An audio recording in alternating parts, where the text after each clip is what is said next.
T20 world cup में दुनिया cricket का सबसे बड़ा मुकाबला कल होगा। पाक भारत रिवायती हरीफों के दरमियान जोर का जोड़ पड़ेगा।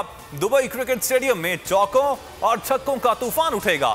हाई वोल्टेज मुकाबले के लिए 12 रुकनी पाकिस्तानी टीम का ऐलान। कप्तान बाबर आजम का भारतीय रिकॉर्ड तोड़ने का आज़म। भारतीय कप्तान विराट कोहली ने पाकिस्तान को तगड़ा हरीफ करार दे दिया।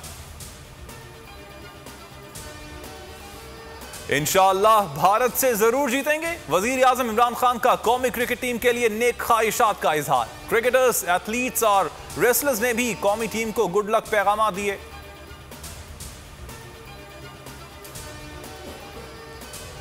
हुकूमत और मुजाहिरीन ने मुज़ाकरात का आगाज। वजीर दाखिला शेख रशीद की कोट लखपत जेल जाकर मुजाहिरीन के सरबराह से बातचीत। हुकूमती टीम में नूरुल हक कादरी और राजा बशारत भी शामिल। शेख रशीद वजीर आजम की हिदायत पर मामला हल करवाने लाहौर आए हैं।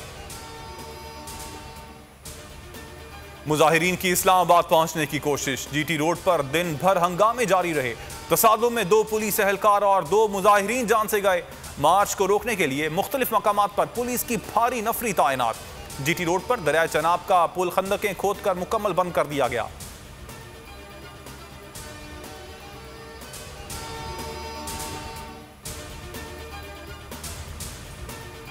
और महंगाई का तूफान और सियासी हिजान। पीडीएम के शहर शहर मुजाहिरे जारी। नून लीग और जेयूआई के कारकुनान सड़कों पर निकल आए। सियालकोट, रावलपिंडी और मुल्तान में भरपूर एहतजाज रिकॉर्ड करवाया गया।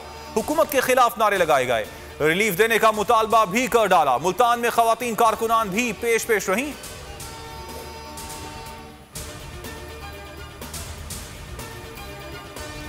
अस्सलाम वालेकुम, आप देख रहे हैं बोल न्यूज और मैं हूं मोहम्मद कामरान। हेडलाइंस आपने जानी। सब्सक्राइब करें और बेल दबाएं ताकि कोई खबर रह न जाए।